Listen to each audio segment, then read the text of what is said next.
Welcome back to another FPL video. This will be the transfer tips for Game Week 27. And I have to stress this, do not make early transfers. Wait for the FA Cup results on Tuesday and Wednesday before finalising your plans, because it could also impact your chip strategies for Blank Gameweek 29, whether you use the free hit in that game week or navigate it without the use of the chip, and instead you can start to target players who feature in that blank game week and who also have good fixtures before and afterwards. But today I'll be covering some players who are going to be good regardless of what happens in the FA Cup. 10 players overall, so be sure to smash the like button and subscribe for new. Our aim is to get this video to over 200 likes, and we're going to keep on pushing towards 23k subscribers, which is our aim by the end of the season. Check out the links in the description below. Follow me on Twitter and Instagram, join the Discord server, check out Draft Town, and there's also an FPL league with thousands of members for you to join. Without further ado, let's jump straight into this video.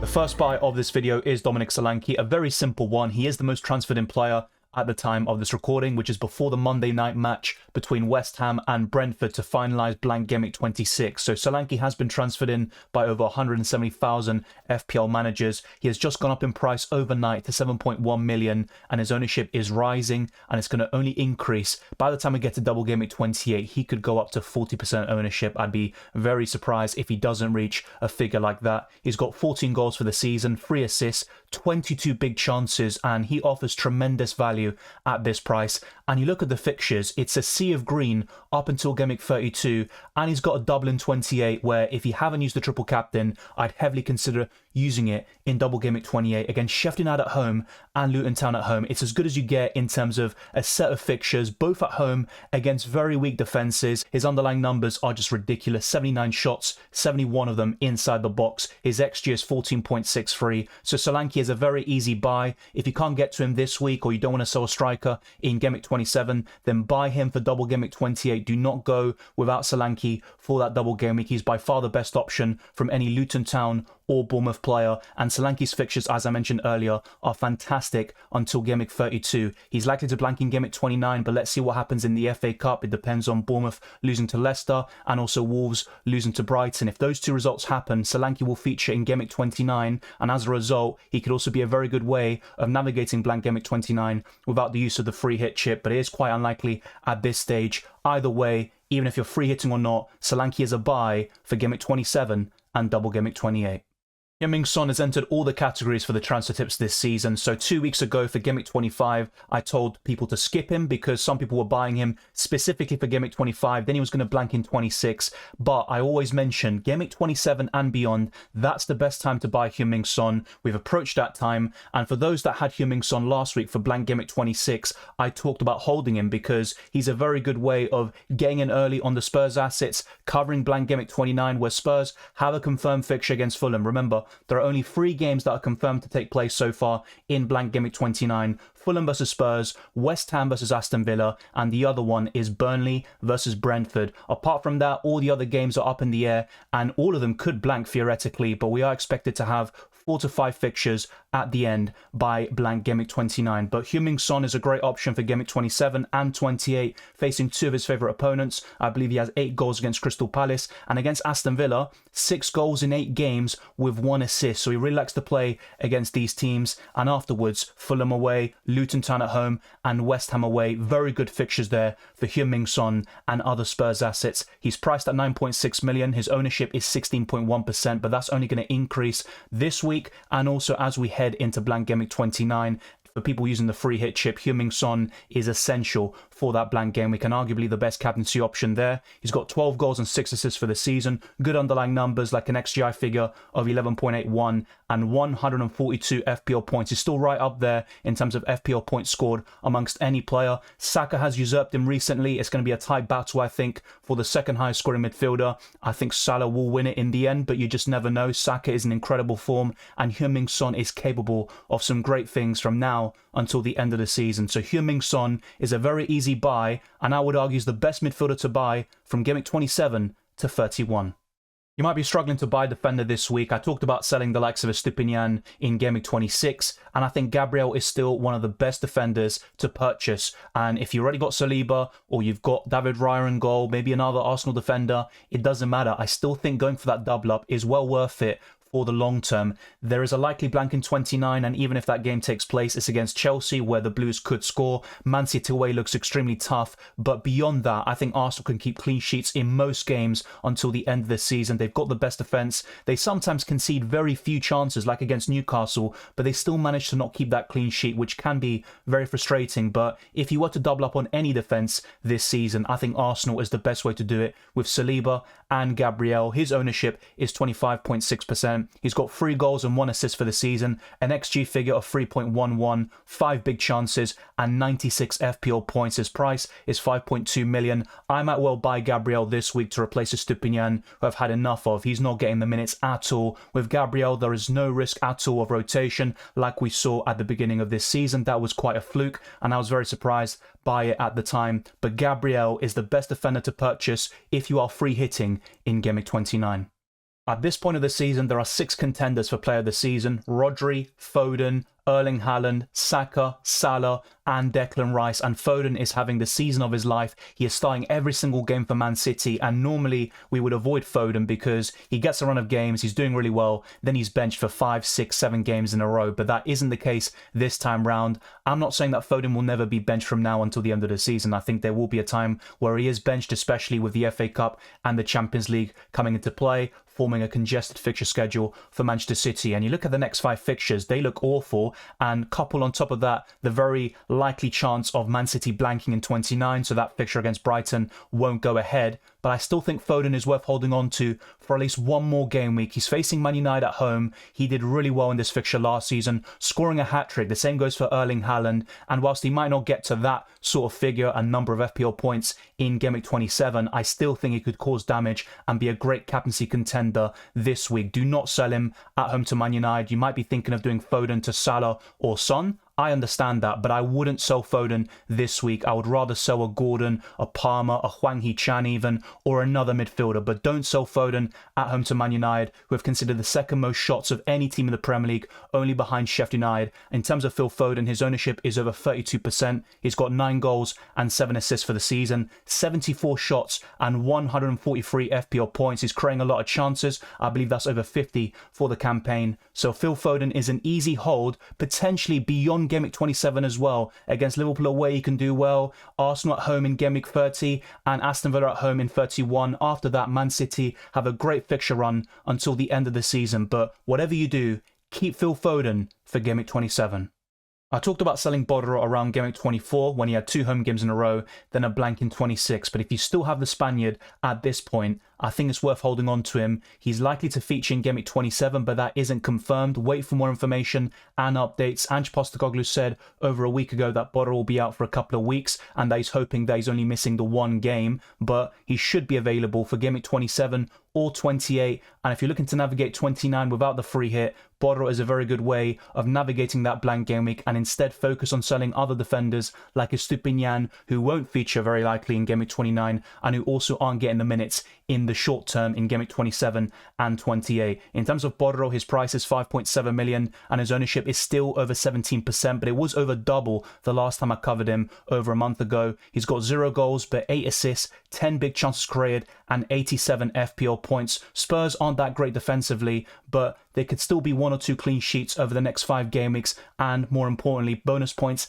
and attacking potential from Bodro. Wait for more information, see if he's ruled out for Gameweek 27. If he is available, I think he's a very easy hold for the next 5 game weeks. Adebayo is a mega differential, and for those that have him, I would recommend holding on to him, waiting for more updates on his injury. It's a thigh problem, and Rob Edwards said on the 20th of February that unfortunately we're still not sure how bad it is. He's going to go and see someone this afternoon, so we might have a little bit more of an understanding of it then. So up until this point of the game week, we still don't know if Adebayo is available for Aston Villa at home in Gameweek 27, but I've got a sneaky feeling he will be for double Gameweek 28, and I think he's a very good option for that specific double. Afterwards, you could potentially sell him around Gameweek 30. And remember, if Man United beat Nottingham Forest in the FA Cup 5th round this midweek, that means Luton Town will feature in Gameweek 29 against Nottingham Forest at home, and that makes Adebayo a great way of navigating a double and a blank and optimizing both game weeks in arguably the best way possible. But there's no denying that Watkins, Solanke, Toney and Haaland are the 4 best forwards in the game to optimize the next 4 game weeks overall and possibly until the end of this season. But for the next two specifically, or three, I think Adebayo could be a decent choice. He's got some okay underlying numbers for his price. Remember, he is 4.9 million after all. 10 big chances is massive, but some of the other metrics aren't that great. Only 28 shots, 12 shots on target, an XG figure of 4.93. Nothing spectacular, but the big chances does stand out, and I think he's one of the best cheap options in the forward line, especially with João Pedro still injured, and you've got Chris Wood, who is very inconsistent to say the least. Adebayo has been on a great run since Game Week 15. For those that had him for Double Gameweek 25 and saw him injured in the warm-up against Manchester United, that is extremely unlucky, but I think Adebayo is a hold for the next two game weeks, and if Luton Town feature in 29, you could also hold him for that game week. From 30 and beyond, I think he's a very easy sell. I'd rather go for those forwards I mentioned earlier, but right now, Adebayo is a hold. Kevin De Bruyne has been so frustrating for owners, especially in Double Gameweek 25 and Blank Gameweek 26, being benched in two of those three games and blanking against Chelsea. He's gone down in price overnight to 10.7 million. His ownership is still quite high at 28%. 1 goal, 4 assists in 7 appearances, with a few of them being off the bench. 5 big chances created, 18 key passes, and his XGI is actually really low. It's around 2.35, and his XG specifically is less than 1. So De Bruyne doesn't have great underlying numbers, but the quality of player can't be disputed. And I think what could be the case is that De Bruyne is a hold for Game Week 27, but a sell straight afterwards. So it's up to you what you want to do in terms of selling De Bruyne to Salah or Heung-min Son. I'm completely all for that, to be honest, but facing Man United, if De Bruyne is rumoured to start and we get that from reliable sources, I would think De Bruyne turns into a hold specifically for Game Week 27. Then you sell him ahead of Liverpool away and a likely blank in 29. Then it's Arsenal at home, and to be fair, De Bruyne does love playing against Arsenal, but I still think De Bruyne is a sell in the long term, and that's why he falls under this category. But wait for leaks. Don't sell De Bruyne just yet. Wait for all the information from the FA Cup as well. If De Bruyne is rumoured to start against Manchester United, keep him for Game Week 27. After that, just sell him to whoever you want, and I think Heung-min Son is one of the best direct replacements you can get. The same applies for Julian Alvarez. For me, he's a sell in the long term. You might want to keep him for Man United if Alvarez is leaked to start before the deadline, because that fixture is really there to be targeted, in my opinion. And Alvarez has some very good underlying numbers for the season. He's only been benched in one Premier League game, and that was against Bournemouth in Blank Gameweek 26. I think these Man City assets, even Foden potentially, could be sells against Liverpool away in 28, and then a likely blank in 29, and the fixtures don't ease up until Game Week 32. But with Foden and Haaland, I think they're the two best Man City assets to own for the rest of the season. And those like Alvarez, De Bruyne, even the defenders, I think are all in sell territory in the long term. Alvarez still offers great value at 6.7 million, and he's still quite a template pick at 24% ownership, 8 goals and 9 assists for the season, and great underlying numbers, over 70 shots, 59 key passes, an XGI figure of 14.49, and 124 FPL points. It's actually more than Solanke, although that won't last for too much longer. For me, Julian Alvarez is a sell, but you might want to keep him for that Man United fixture if Alvarez starts in the Manchester derby.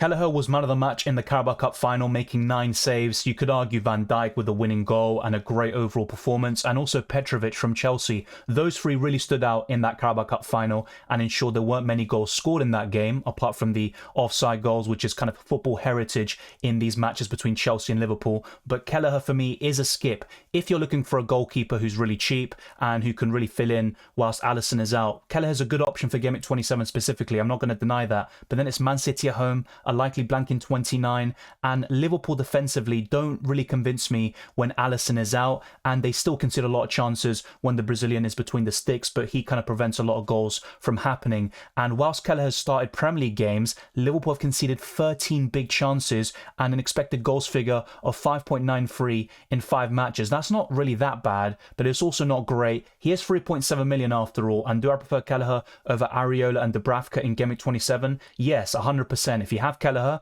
definitely keep him and start him this week, but I wouldn't go out of my way to buy Kelleher. Instead, I'd focus on Neto, Kaminsky. I still prefer Areola in the long term, and there are other goalkeepers like Raya once Game Week 28 and 29 finish, because he can't play against his parent club, but I think David Raya could be a great option from Game Week 31 until the end of the season, and Alisson could be back fairly soon. I think he's going to be available by the end of March after the international break. So Kelleher isn't going to be a long-term option, and that's why I don't think he's a buy. Let me know your thoughts down in the comment section below. But for me, Kelleher is a skip.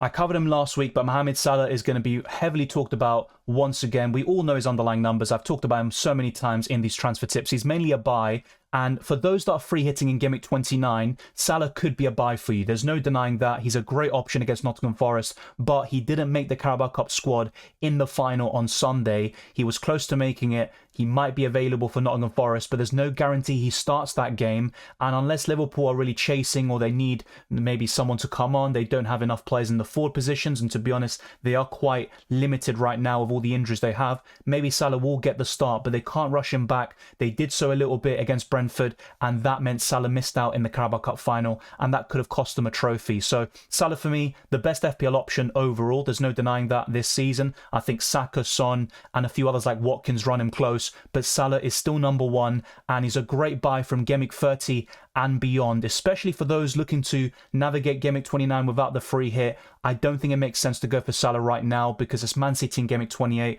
a blank in 29, and it's only that Forest fixture in 27 where he might not even start. And like I said, he was close to making it for the Carabao Cup final squad, but he didn't quite do it. The same goes for Darwin Nunez. Both of them could be available for Nottingham Forest, and that would be a massive boost for Liverpool. Let me know if you disagree, of course. I know some people will still buy Salah anyways. He is the second most transferred in this week. He was one of the most transferred in heading into Blank Gameweek 26, despite Liverpool not having a fixture in the Premier League. But for me, Mohamed Salah is still a skip, and I would only buy him from Game Week 30 and beyond.